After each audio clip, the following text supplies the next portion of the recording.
cabeza, quiero empezar a invitar a que me conecten con eso. Y eso me lleva... Vinimos por el nombre, por el síndrome. La palabra importa. Bueno, a través de esta charla que voy a hacer, yo soy coach y lo que yo hago es invito a pensar. Entonces, no les pedí que escribieran, que trajeran algo para escribir, porque la mayoría tenemos un celular donde podemos escribir. Entonces, los voy a ir invitando a que vayan tomando notas autorreflexivas. Parto también aclarando, no voy a hacer coaching de sala, en ningún momento voy a decir tú qué sientes o tú qué sientes. Sí los voy a invitar el que quiera compartir, adelante. Tengo tiempo contado, tengo bastante terreno que recorrer. Voy a hablar primero de psicología, qué nos dice el síndrome de impostor, cómo lo define esto, qué es de lo que voy a hablar, qué soluciones propone la neurociencia, qué opciones propone el Tanaj y qué opciones propongo yo y por qué.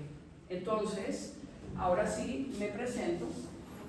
Mi nombre es Silvana Reuter Modiano. Claramente no soy chilena, soy colombiana.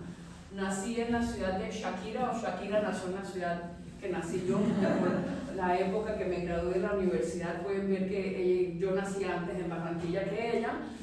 ¿Qué más les puedo contar de mí? Bueno, soy ingeniero comercial de formación. Trabajé la buena parte de 20 años en ventas, en desarrollo comercial, lo que se llama Business Development. Hoy me dedico al coaching ejecutivo, pero no exclusivamente. Trabajo con personas que no son profesionales, con temas también de la vida cotidiana. ¿Pero por qué el coaching ejecutivo? Bueno, porque la gente cuando tiene algo en el ámbito laboral les cuesta plata no atenderlo, digo yo. Ven la plata, el impacto físico, monetario, pero en lo personal también tengo un impacto, solo que no es tan contable. Lo otro, vaya escuchando, bienvenida. Lo otro, soy escritora, he publicado 2 libros. Este libro es Desarréglate, se publicó en Colombia en 2014. Lo pueden encontrar en línea hoy porque ya no está, ya salió de circulación, pero este libro lo publiqué el año pasado aquí en Santiago. No sabía que no sabía de judaísmo. Es sobre mi proceso de acercamiento al judaísmo. Y bueno, lo pueden encontrar acá afuera, de por sí hay 2 copias. Tengo esta copia y la otra que está allá afuera, y si no en la librería Antártica también. Entonces, eso les puedo contar de mí. Y lo otro también, un dato curioso, Santiago es la 7ª ciudad en la cual yo vivo en el mundo. ¿Por qué se los digo?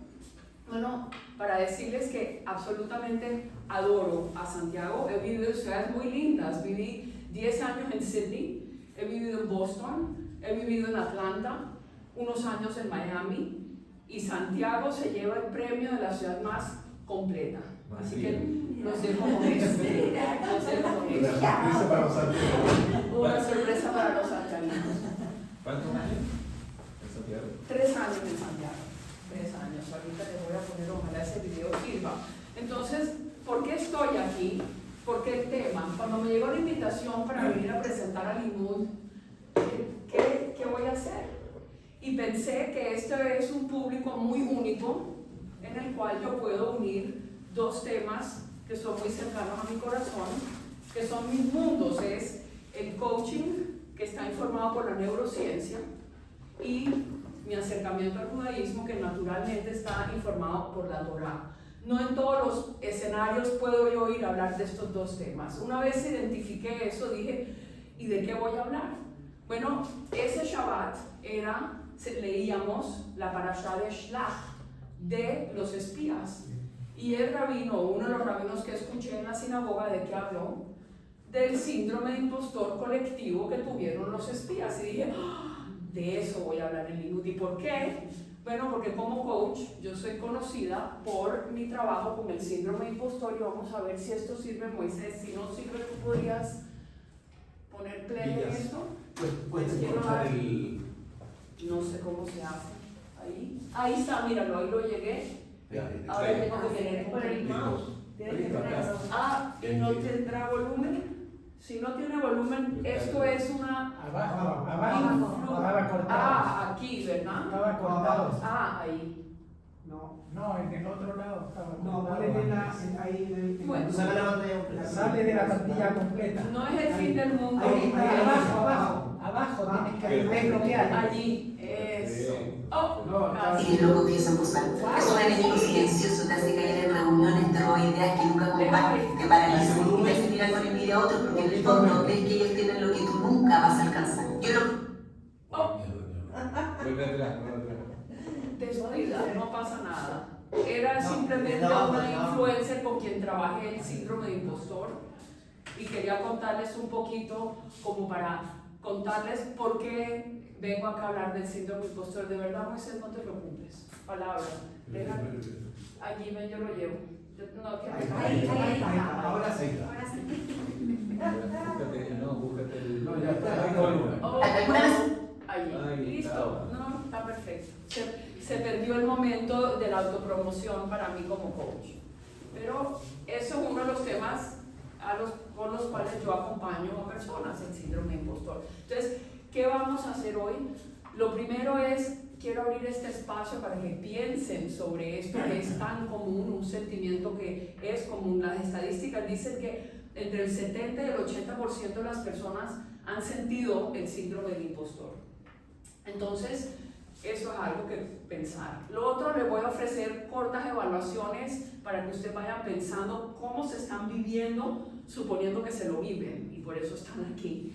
Y lo tercero, les quiero dejar algo de valor, tajles, una herramienta que puedan utilizar. De ninguna manera pretendo que hoy van a salir con la solución, para nada.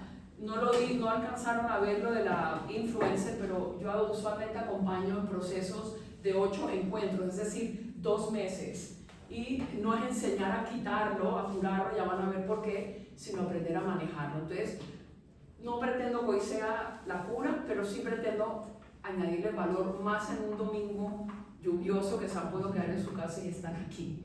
Así que empecemos. ¿Qué voy a hacer? Ya les conté, voy a unir psicología, Tanaj y neurociencia.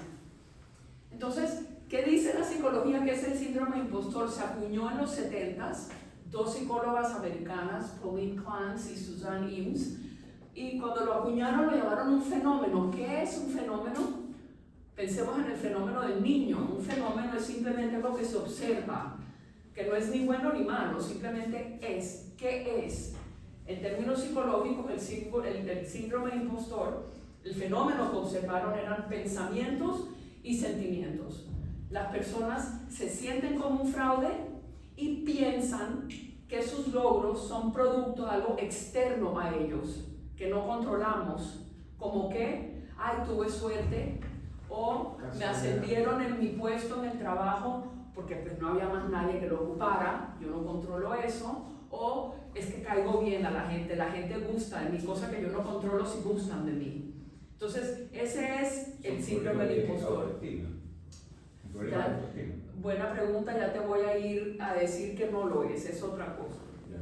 Entonces, pasemos, el fenómeno es observar ciertos pensamientos y ciertos sentimientos. ¿Estamos? Con el tiempo lo nombraron un síndrome. ¿Y por qué me estoy metiendo en esa tecnicidad? Para distinguir que síndrome se difiere a una enfermedad. La psicología no lo considera una enfermedad como el trastorno de ansiedad. ¿Qué quiere decir eso? Que no hay una cura per se. El trastorno de ansiedad lo pueden tratar con ciertos tratamientos psicológicos. Yo no soy psicólogo, entonces no voy a entrar en las técnicas.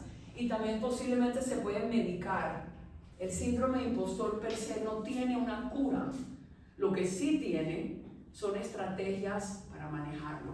Y eso es lo que les quiero compartir hoy, estrategias para manejarlo. Esto no se nos va a quitar, pero sí lo podemos manejar. Se puede aprender a vivir con el síndrome de impostor, cosa que cuando aparezca en nuestras vidas no nos paralice como posiblemente nos está haciendo ahora. ¿Estamos claros? Ya voy a llegar a tu comentario.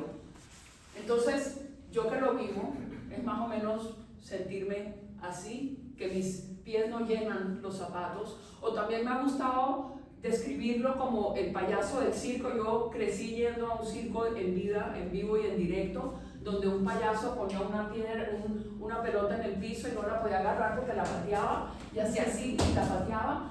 Eso hacemos también algunos que tenemos el síndrome del impostor.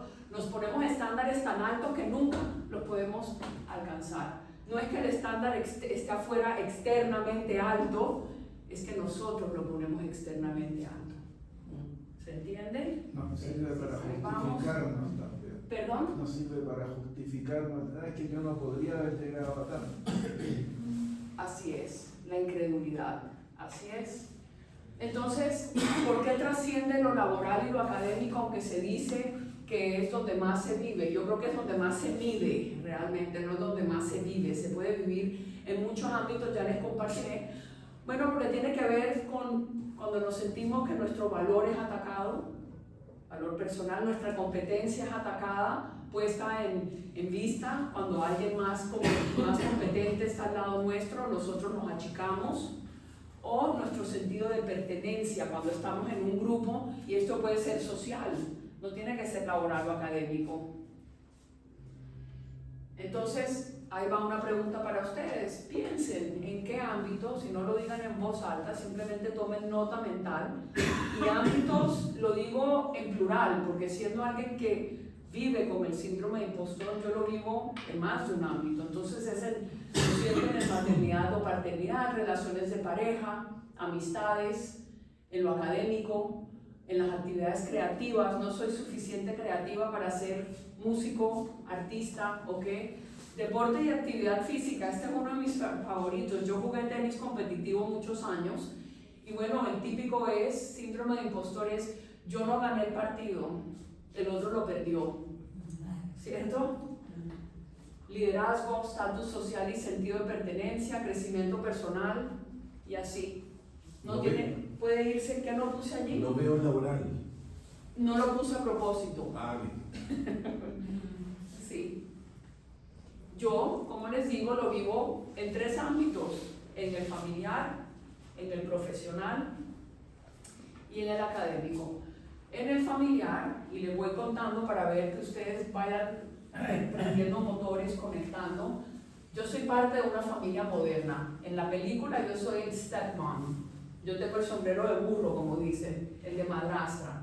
Bien, ¿qué me pasa? Y me empecé a dar cuenta en este ámbito. Usualmente cuando estoy en la mesa de Shabbat con mi esposo y sus 3 hijos, ¿qué hago yo? Me quedo callada. Y en Colombia hay un dicho, yo pensé que era por muchos años que estaba siguiendo el consejo popular: calladita te ves más bonita, ¿cierto? Y yo pensé, estaba segura que era eso, hasta que de repente me empiezo a dar cuenta que en el trabajo, yo soy parte de un comité de socios de un hotel en el cual soy inversionista en Cartagena, y estoy en el comité y hago lo mismo, me quedo callada la mayor parte del tiempo. Nos reunimos por Zoom una vez al mes y yo hago, más o menos aparezco de la misma manera que aparezco en la mesa Shabbat, aparezco en el Zoom del comité. Vaya sorpresa. Y hago lo mismo, estoy tomando clases en el S Business School, siendo que me mudé aquí, quería aprender del ámbito de Chile, y la mejor manera es entrar a estudiar. Estoy estudiando un certificado, no un máster ni nada de esas pretensiones, y me toca hacer trabajos en grupo. ¿Y qué hago yo? ¿Cómo aparezco yo en estos trabajos en grupo? Calladita, igual. Y entonces, ¿qué está pasando aquí? Empiezo a pensar y me estoy dando cuenta de algo. Yo otorgo autoridad a un otro, que no soy yo, en estos 3 ámbitos en mi vida. ¿Y qué más hago para entregar autoridad? ¿Ustedes creen que yo le he revisado la hoja de vida a mi marido para ver si él está más calificado para ser el papá en la situación? ¿O a los miembros del comité? Yo fui la directora comercial de este proyecto que se construyó en Cartagena. Yo me conozco el proyecto mejor que cualquier persona. Y sin embargo, me quedo callada. Y aquí, bueno, podrían decir que como no soy local, le entrego la autoridad a un otro que sí es local. A cuenta de que no hago el punto de mis historias es que yo no paso por un proceso muy sofisticado de pensar y decir el otro es más capaz que yo. Bueno, y si yo llegara a esa conclusión, ¿acaso no puedo trabajar junto con esa persona? No, yo simplemente me autoanulo y me quedo por atrás. ¿Pero por qué? Entonces, ¿qué más me he dado cuenta? de los costos que me pasa quedarme callada. ¿Será que sí me veo más bonita? De pronto, no lo sé. Pero lo que sí les puedo decir, el costo más alto que me pasa a mí de ese listado es que me detiene de ser creativa. Se me apaga la parte creativa de mi cerebro. No contribuyo, no me vienen ideas. Es algo que no me pasa en otros ámbitos, pero en estos tres, donde mi personalidad de impostor es alto, adelante, por favor, por supuesto. Se me apaga la creatividad. Entonces, yo los invito a ustedes a pensar qué costos están pagando por no atender el síndrome del impostor. Siendo que me gusta mirar al lado positivo también, es qué beneficios podrían adquirir si se hicieran cargo del síndrome de impostor. Con esa pregunta, aquí se dice tratar de no meter la pata. así es. Bueno, Por no preguntar. sigamos, Ya se calla ahí. sigamos adelante. Sí, sí. Tiene algo que ver la sensación de sentirse más cómodo en ambientes críticos que en ambientes donde uno lo felicitan. En donde uno hay gente que, en mi caso, yo manejo mejor la crítica o en ambientes más rudos que en ambientes donde me dicen, oye, qué bien estás, qué bueno lo tuyo. ¿Tiene algo que ver con el síndrome de impostor o no? No quisiera evaluarte basado solamente en un punto de Solamente la que razón con eso. pero te quiero invitar más bien al final, me cuentas más. Con este pedazo de información que me das, no quisiera decirte irresponsablemente sí. Lo que te estoy diciendo, necesito saber más de eso. Eso es un punto, es interesante y es válido, mas no sé si eso lleva al síndrome de impostor. O puede ser que sí o no. Es lo que estoy respondiendo. Estoy siendo muy responsable, no te quiero etiquetar de algo. Es lo que estoy siendo más conservadora. Entonces, la otra pregunta es que otro pedazo de información es ustedes cómo aparecen. Eso te puede ayudar a ti a responder la pregunta. ¿Cómo están apareciendo en estos momentos de impostorismo? Aquí les ofrezco 5 perfiles de una psicóloga, la doctora Young, Valerie Young, para que los lean y lo que les venga de guata, porque ya empezaron a pensar, ya su intuición está alimentada en estos momentos. ¿Cuál de estos perfiles les brinca? Y pueden ser más de uno: el perfeccionista, que creen que deben de ser impecables y saber todo en estos ámbitos, o el experto que tiene en el perfeccionista, que no se pueden equivocar, discúlpenme, entonces buscan certificarse y asegurarse que salgan perfectos, impecables. El experto es que necesitan saberlo todo. El solitario o el individualista, que es que donde pidan ayuda, eso ya es una señal de debilidad. El genio natural es que si les cuesta esfuerzo o no se lo saben todo de partida, como yo con finanzas, entonces pues no, me autoanulo. O el superhumano, que tengo que ser buena en todos los ámbitos. ¿Cuáles les brincan?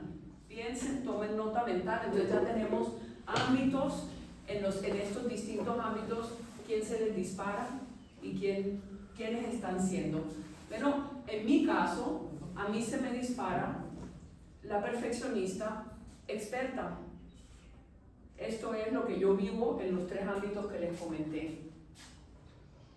Entonces, estamos hablando ahora hacia tu pregunta, autoestima. Alguien me habló, tú me hablaste de autoestima. Ya voy a llegar allá. El síndrome del impostor, ¿por qué aparece en tantos ámbitos de la vida y no solo en el trabajo o en lo académico? Porque es cuando asumimos un nuevo rol, relativamente nuevo rol. Yo del stepmom, en el tema familiar, yo llevo muchos años siendo hija y tía que stepmom. Llevo 12 años de stepmom, pero es relativamente nuevo para mí esto. Lo mismo en el comité. Yo llevo más de 30 años trabajando, pero es la primera vez que estoy en un comité haciendo una parte activa. Entonces puede ser, se atribuye a eso. Deseamos profundamente desempeñarnos bien, nos importa cómo nos vemos. Por eso no te quiero decir que sí o no, porque tiene varias aristas. Si lo vas viendo, se va informando de distintos aspectos o factores, donde nos exigimos estándares excesivamente altos. Nos atribuimos el éxito a factores externos, ya lo mencioné. Y lo último es, tememos perder aceptación. Esto se da en el ámbito social, donde hay un factor social o comunitario. Y esto me trae a la conclusión de la psicología. El síndrome de impostor no es un tema de autoestima, no es un tema de competencia, es un tema de identidad. Y leo la última frase: no aparece únicamente cuando hacemos algo difícil, cuando estamos desafiados, sino cuando estamos convirtiéndonos en algo, y ahí quisiera poner relativamente nuevo. No necesariamente nuevo, sino relativamente nuevo. Ya, pero esto es una decisión propia racional. O sea, tú piensas, evalúas todo esto y dices, ¿sabes qué? Mejor me quedo callado, no opino, porque estoy viviendo alguna de estas que dijiste tú. Yo soy el perfeccionista y en esto no me siento cómodo, entonces tomo una decisión y me quedo callado. No es que... Eso no es síndrome de impostor, y me acabas de dar el pie perfecto para pasar a lo que dice la neurociencia. No es racional, porque la evidencia, gracias, es como que bandeja de plata. Precisamente cuando ves, por ejemplo, en el ámbito académico, que tengo todos estos diplomas, la evidencia dice que yo sí estoy capacitada, y sin embargo yo no me siento capacitada. Está la evidencia y yo no la internalizo, porque siento, por ejemplo, en el uso de lo académico es, me gané estos diplomas porque los profesores eran fáciles, o porque los estudiantes a mi lado no eran tan buenos, entonces pues yo por eso me gané. Estoy siendo un poco exagerada para probar el punto. Igual tiene que ver, sin saber lo que viene de dónde, con personalidad, porque hay gente que, llamémoslo acá, se dice chanta, que es tipo que no sabe nada, pero cree que sabe mucho. Eso, demuestra... hay un síndrome que se llama lo opuesto. Sí, ¿cómo se llama ese? absolutamente. No tengo el nombre. Ese sí que es el impostor. Que no quiero decirlo. Yo creo que ese sí es el impostor. Ese sí es el impostor de verdad. Claro. No el que se siente Eso hay buscado. mucho. Sí. Me dejan la tarea de buscarlo. Yeah. Entonces, ¿cuál es mi propuesta? Si es un tema de identidad, ¿qué dice la neurociencia?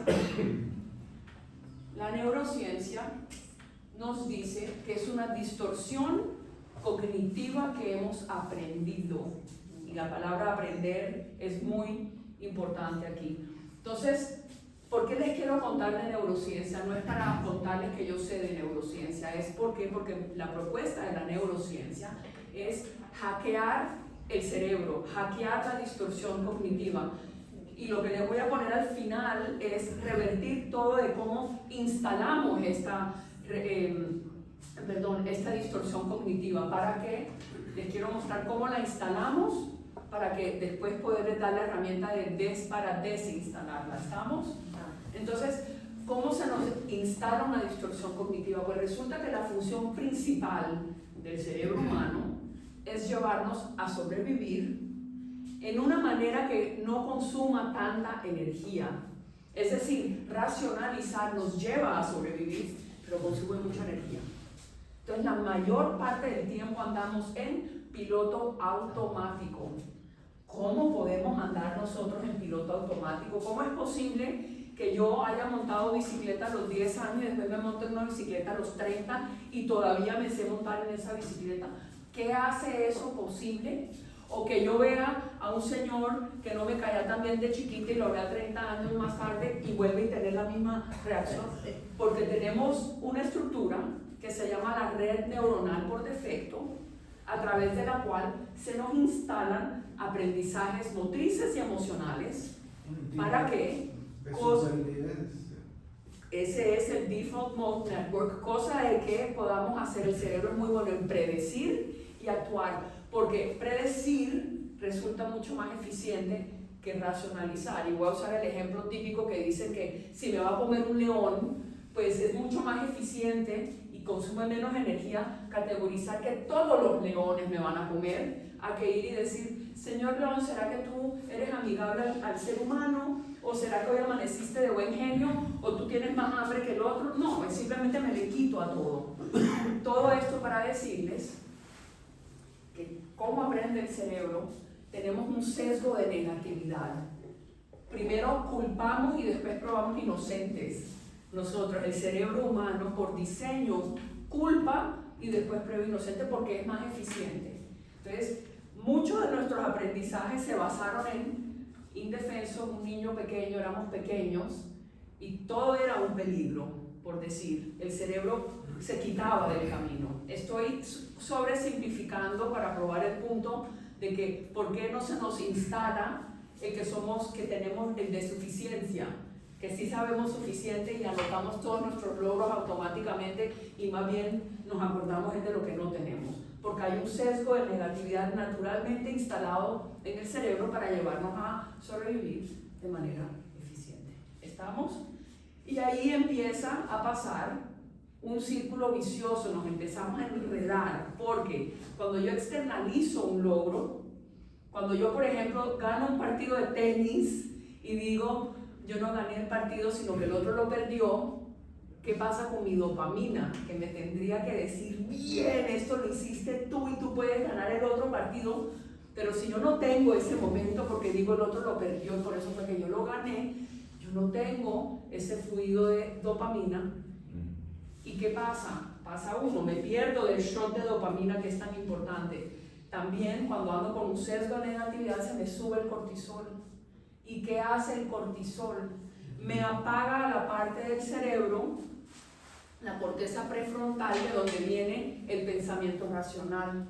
Me vuelvo irracional y reactiva, no reflexiva. Y se me va enredando el tema, aquí podemos entrar en estos 8 puntos. El punto es que me enredo en un círculo vicioso de distorsión cognitiva. Bien, la muy buena noticia es que es aprendido. Esta debe ser la diapositiva que más esperanza nos da. ¿Esto qué quiere decir? Esto es una foto real de cerebro, de lo que se llama neuroplasticidad. El cerebro es plástico, así como los músculos se desarrollan, las conexiones en nuestro cerebro, las autopistas neuronales que se nos armaron de impostores, las podemos dejar de alimentar para crear otras autopistas de más realistas. ¿Estamos? Esto es el cerebro antes de un entrenamiento, a la semana 2, ven que hay más populado, hay más activadas las neuronas, cableado, Mucho más. y a los 2 meses hay mucho más. ¿Pero qué entrenamiento es? Claro, veamos. Buena pregunta, no lo sé. Decía, es una foto que sale en Google Scholar. No he mirado el paper de qué entrenamiento es, pero tiene que ver con el ámbito organizacional. Yo en 2017 sufrí un accidente cerebrovascular y el médico que me empezó a operar me dijo, no te preocupes, las neuronas crean nuevos Gracias, caminos. no lo contraté para que viniera. En domingo me hubiera salido la jornada muy costosa, mucho, exactamente. A esto apunta esto. ¿Te recuperaste? La verdad que yo hoy no sé qué me pasó, me pasó lo horrible. Toda la L, es físico, ¿no? Pero muy interesante porque también por la edad, por supuesto que hay recuerdos que se borran, ¿no?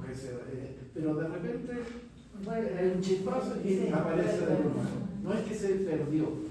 Y me explicó eso, que se iba a crear un bypass y se iba a recuperar Un bypass o un hackeo. Entonces, ¿qué propone? Bueno, la fórmula que les voy a dar para bypassear o hackear este programa distorsionado es el acrónimo ICMAR. Yo lo voy a decir en Spanglish, que a mí me gustó, es ICMAR. ¿Ok? ¿Qué quiero decir con eso? Les dije que para hackear el cerebro tenemos que hacer lo opuesto, al revés. Lo primero es interrumpir lo automático. Entonces, me encuentro en el comité de socios y ¿cómo se rompe lo automático? Ahí viene mi perfeccionista experta. Uy, yo la siento como aquí y se me pone el cuello y digo, ya para de pasar desapercibido para mí, lo nombro, digo, ahí está la perfeccionista experta. ¿Qué pasa cuando yo nombro algo?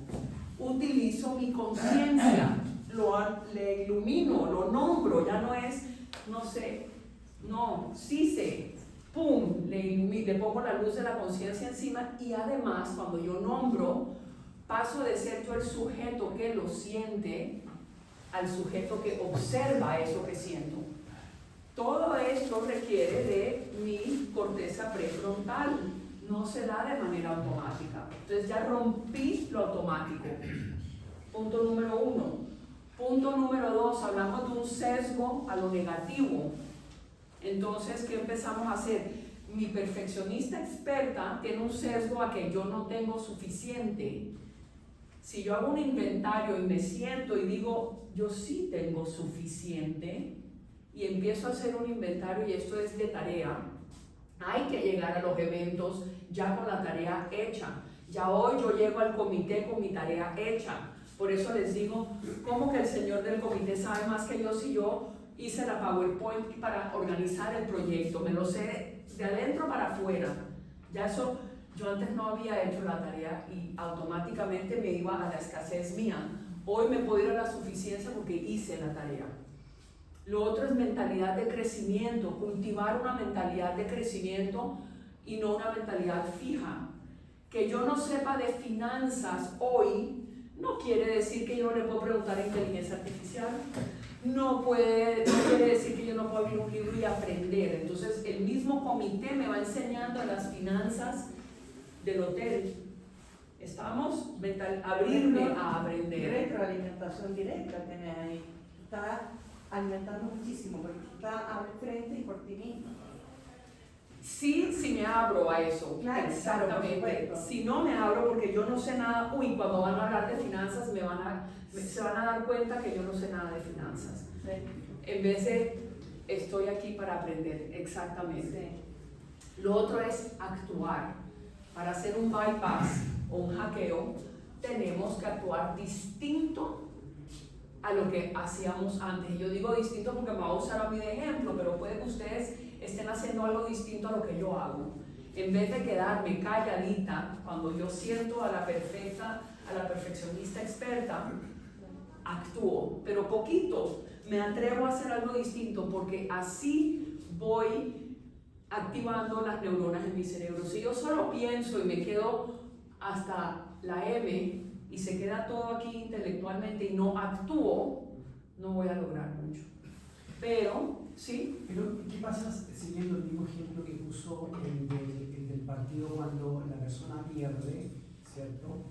Y no celebra el triunfo como tal, pero sí está pensando en que ganó, pero tiene que hacer correcciones. ¿Qué dice mal esto? ¿Qué no me dice mal esto? ¿También cae en ese síndrome o tiene que ver con con otro proceso?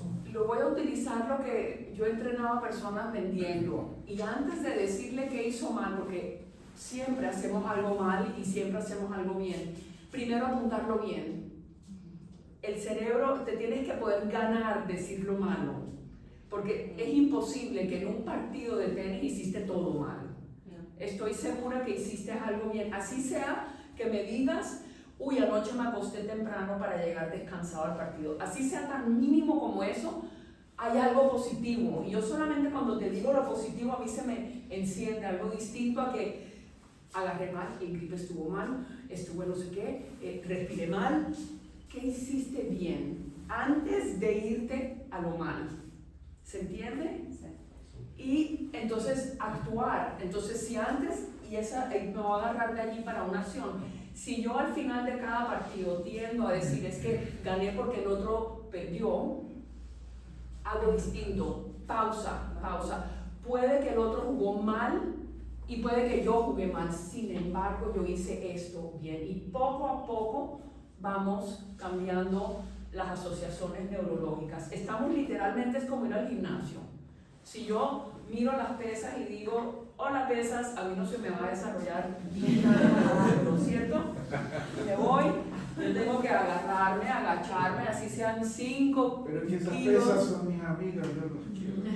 Exacto, me parece muy bien, se le nota. Actuar y repetir. Y repetir, eso es. Martículo. I-C-M-A-R, I-C-M-A-R. Ese es cómo hackeamos el cerebro. Entonces, hasta ahí estamos con la neurociencia.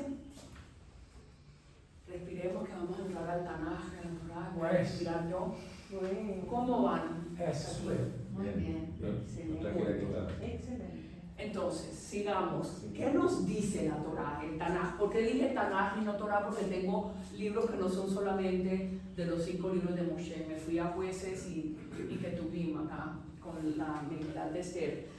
Bueno, obviamente en la Torá no hay un término que diga síndrome de impostor. Y si alguien quiere buscar ahí cómo se dice síndrome de impostor en hebreo antiguo, por favor díganmelo. Pero no sale. Pero sí hay historias, entre esas la de los espías, pero como sabía que tenía un público mezclado, no es accidental que sean 2 mujeres y 2 hombres de las historias y uno colectivo. Entonces, por el registro.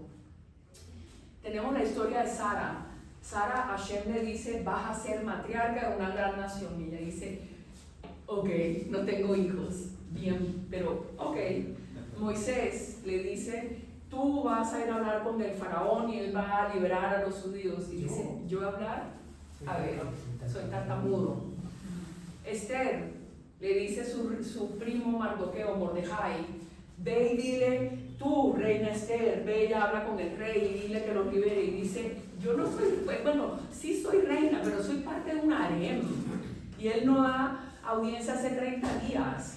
Ok, Gedeón, ve y libera a los judíos de la ocupación madianita de 7 años. Para liberar al pueblo tengo que montar un ejército y yo soy pobre y el hijo menor. ¿Cómo para montar un ejército se necesitan cojones que no tengo hijo menor y plata? No tengo. Bien, los espías, lo mismo, vayan a la tierra prometida y todos son gigantes. A ver, ¿qué está pasando? Bueno, vemos un patrón, una misión, un llamado y un desafío que parece imposible de sobrepasar. ¿Cierto? Y podríamos decir que todos estos 5 personajes, o bueno, los espías más, podríamos decir, no, y además que es gente de mostrar, no son unos cualquiera, son gente importante en la Torá.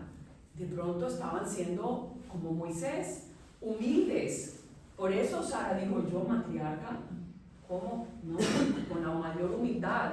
Lo mismo Moisés, humilde, Gedeón, Esther, todo muy... Resulta que la Torá, ¿cómo define humildad? El Musar nos dice que la verdadera humildad no es pensar menos de mí, es pensar menos en mí. ¿Se entiende? Gran diferencia. Maimónides define la humildad no como achicarse, sino como ocupar el espacio exacto que Dios te asignó. En inglés es rise to the occasion. Eso es humildad en el judaísmo. Judío no es achicarme, pensar menos en mí, es pensar menos en mí. Entonces, ¿qué tienen estas 5 historias? Según el Tanaj, el impostor sufre de un ego distorsionado. Porque lo primero que piensa cuando le lanzan un llamado es que siento yo, me siento incómoda, me siento incompetente, yo no puedo. ¿Qué es eso de pensar tanto en ti? Entonces, ante un ego distorsionado, ¿cuál es la solución? Si en la neurociencia tenemos un asunto cognitivo y lo vamos a hacer un bypass o un hackeo, y en la Torá tenemos un ego distorsionado, ¿cuál es la solución? Aquí es donde me voy a poner bien irreverente. Nos está diciendo, get over your ego. Trasciende tu ego, amigo y amiga. ¿Cómo? Y aquí lo digo más bonito. Esto lo dice Katharine Hepburn en la película La Reina de África, The African Queen, que dice, la naturaleza, señor Almut, es aquello que hemos venido a este mundo a superar. Es decir, supera tu ego. Y yo podría terminar la charla así, decirles, vayan a sus casas con Ikman, hackeen el cerebro y hagan teshuvá y superen el ego, ¿cierto? Pero no voy a hacer eso. No voy a hacer eso. Me voy a ir a otro lugar. ¿Qué propongo yo? Porque podríamos decir uno de 2 caminos. Y yo lo que quiero de verdad es tomar el desafío, esto es cosecha propia, de cómo unir estos dos mundos. Y está un poco experimental mi propuesta, y los quiero invitar a experimentar junto conmigo. Ya yo experimenté, yo soy el conejito de indias preferido mío de mi laboratorio de coaching. Entonces me lo he pasado por mí. ¿Qué me he pasado por mí? Para llegar allá tengo que irme a otro lado. Me tengo que ir a un modelo de liderazgo sustentado por la neurociencia, propuesto por un consultor inglés, Simon Sinek. Ustedes de pronto lo han oído. Él es uno de los 60 millones que ha visto su charla en TED. 60 millones tiene, tiene visualizada la charla en TED, que, permítanme, y les doy el nombre porque no la puse allá arriba, la encontré después de que mandé la presentación. Y se llama How Great Leaders Inspire Action, como los grandes líderes inspiran a la acción. ¿Cómo se llama? Sinek. S-I-N-E-K. S-I-N-E-K. Este es el modelo de él, lo llama el círculo de oro. ¿Qué dice Simon Sinek? Y yo, ¿por qué me estoy apoyando en esto? Él dice que hay dos maneras de liderar, de motivar a la acción a las personas. Una es a través de la manipulación y la otra es a través de la inspiración. ¿Estamos? Aquellos líderes que manipulan hablan primero qué, cómo, por qué. Ya les voy a dar ejemplos de esto. Aquellos líderes, y él habla de Martin Luther King Jr. y habla de la empresa Apple, que suena como un gran cliché, pero si ustedes revisan, Apple hoy tiene el valor del mercado más alto del mundo, 5 trillones de dólares. Entonces es un líder en el mundo empresarial. Yo que tengo Apple, jamás he comprado, tengo Apple hace 30 años, nunca he pagado un Apple en descuento. Es decir, la razón por la cual yo compro Apple no hace sentido, para nada. Me emociona comprar Apple. De ahí les estoy dando pistas. Ustedes han comprado un Apple en descuento, yo nunca he visto como Dell o como HP o nada. Ok, ahí vamos. ¿Cómo hablan estas empresas y estos líderes que inspiran acción? Saben lo que vale. ¿Por qué, cómo y qué? Hablan primero del por qué. Porque les acabo de decir, aun cuando a mi razón no le hace sentido comprar Apple, y les garantizo que va a estar firmado, mi marido tampoco le hace sentido, él tiene un Samsung y él no entiende cómo yo tengo un Apple. El Samsung le cuesta menos y el Apple más, y el mío se daña más, ¿no? A veces tiene glitches aquí y allá. Sigo comprando Apple. Dice él que estos grandes líderes, incluyendo a Martin Luther King Jr., hablan por qué, cómo y qué. ¿Y por qué? ¿Por qué funciona que me tienen a mí Apple agarrada hace 30 años? Una decisión emocional. ¿Pero por qué? Lo basa en la neurociencia. Esto es lo más sorprendente que yo he encontrado en esto. El sistema límbico está en el centro y no tiene lenguaje. Es el sistema más antiguo del cerebro, donde no se procesa el lenguaje, sino emociones. A través de ahí es que nosotros recibimos el mundo. Después prendemos la luz de la neocorteza, que les he hablado de la corteza prefrontal, y prendemos la razón. Pero mismo allí, cuando yo razono algo, sigo agarrada. Yo sé que yo pago más por el Apple, yo sé que mi teléfono falla más, racionalmente no me hace sentido y yo sigo agarrada a mi Apple. Y siempre que se me va a dañar un teléfono, el último computador me duró 10 años porque me dio miedo que si yo digo que lo voy a cambiar, me dan un Samsung y digo no. Entonces no quería partir con mi Apple, ya no les hacía updates, no les servía la batería y yo seguía abrazada a mi Apple durante 10 años. Es una historia de real, no hace sentido. Pero, ¿por qué me hablan a lo límbico? Bueno, les voy a dar un ejemplo. Si Apple fuera una de estas empresas que habla, y lo voy a poner aquí, lo tienen. Si Apple hablara qué, cómo y por qué, diría algo así como: nosotros hacemos grandes computadoras, ¿cierto? Son bellamente diseñadas. ¿Quieren comprar una? Así no habla Apple. ¿Cómo habla Apple? Que habla del por qué, cómo y qué. Todo lo que nosotros hacemos es para disrumpir o romper con el statu quo. Todo. ¿Cómo rompemos con el statu quo? diseñando productos lindos y fáciles de usar. Dentro de eso que hacemos computadores. ¿Quieres tener una? Claro que sí. ¿Ven la diferencia? Martin Luther King Jr., que en el 1960 tenía aquí, en el 63, el 28 de agosto, cuando convocó en Washington, cuando no había teléfonos celulares y casi no había acceso a televisión, logró, ¿cuántas personas convocó? ¿La marcha? Sí.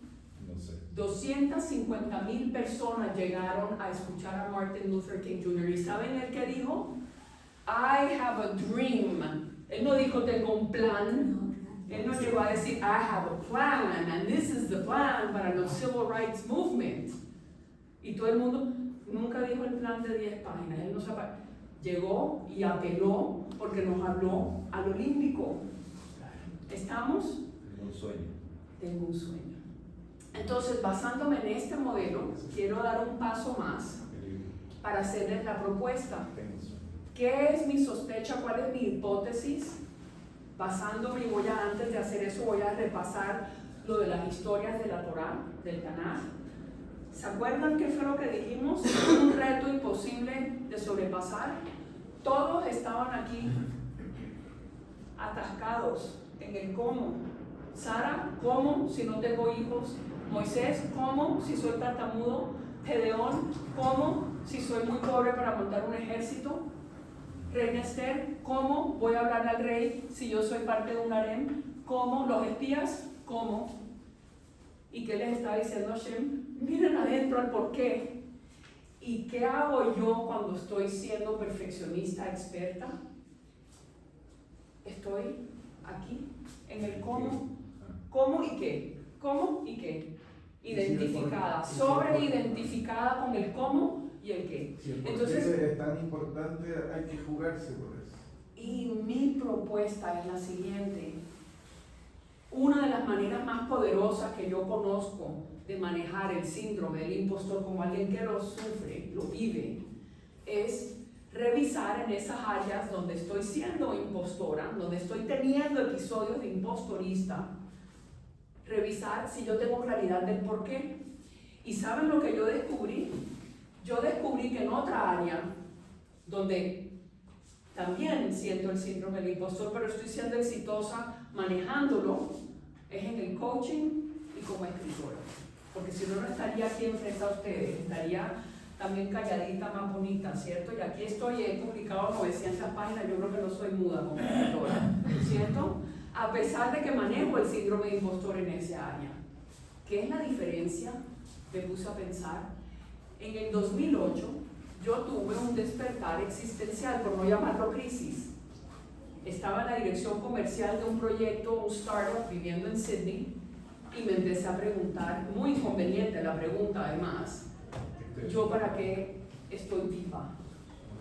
Mi despertar existencial. Y de ese ejercicio salió mi razón de ser, que es esta: acompañar al mayor número de personas con una mentalidad victimista que aprendan una mentalidad empoderada. Suena grande.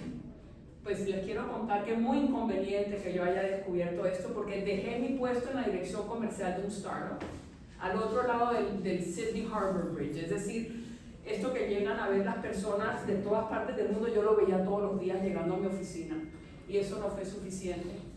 Me tocó, porque no pude aguantarme, resistir el jalón de esto para escribir mi primer libro de tiempo completo.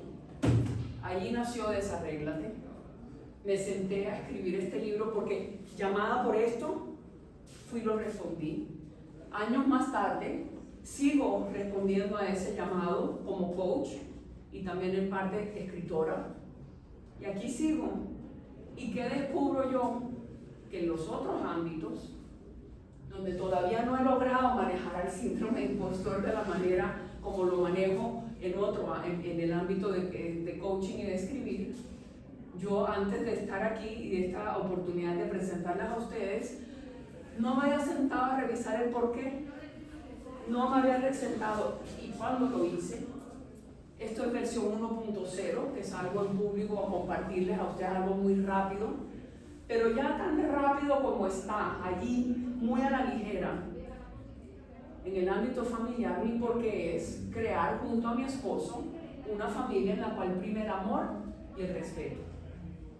¿Y qué me doy cuenta? Que mi mayor impacto en la familia no es desde mi personalidad perfeccionista experta, no es si yo no pongo un arroz quemado en la mesa de Shabbat, no es si ofrezco el mejor comentario, más inteligente, más experto a sus hijos, no, es como yo aparezco en la familia, desde el lugar que lo que yo sé sinceramente en una familia moderna donde no nos une la sangre, nos puede unir el amor y el respeto. Y cuando yo entrego eso que yo quiero recibir, allí está mi mejor impacto. ¿Se entiende? Entonces, mi invitación a ustedes es esa, a revisar en esos, utilizar el personaje impostorista que se les despierta en ciertos ámbitos de su vida, utilizarlo como una bandera que les está diciendo, hola, tú tienes claro tu por qué, aquí estás seguro, de pronto sí, pero no lo has declarado, ven y decláralo y responde a tu llamado. Y si no, entonces aquí les tengo la tarea, ¿cuál es tu por qué? Y si no, los invito a entretener la pregunta que le hizo Mordejai a la reina Esther. ¿Y quién sabe si para una hora como esta has llegado tú aquí? Es decir, ¿y quién sabe si entre los, creo que somos 9 billones de habitantes hoy, Dios te apuntó el dedo a ti y te dijo, oye, tú en este puesto vas a ocupar. Aquí te escogí a ti para este trabajo. Los invito a entretener eso. Y los dejo con eso. Así que muchas gracias.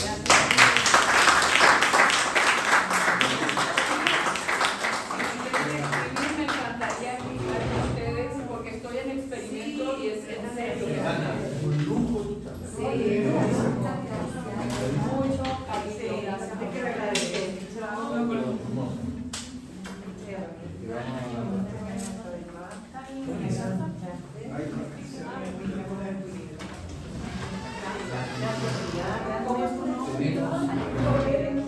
Hay 10 minutos para ir al casino y después a la meditación con alumnos.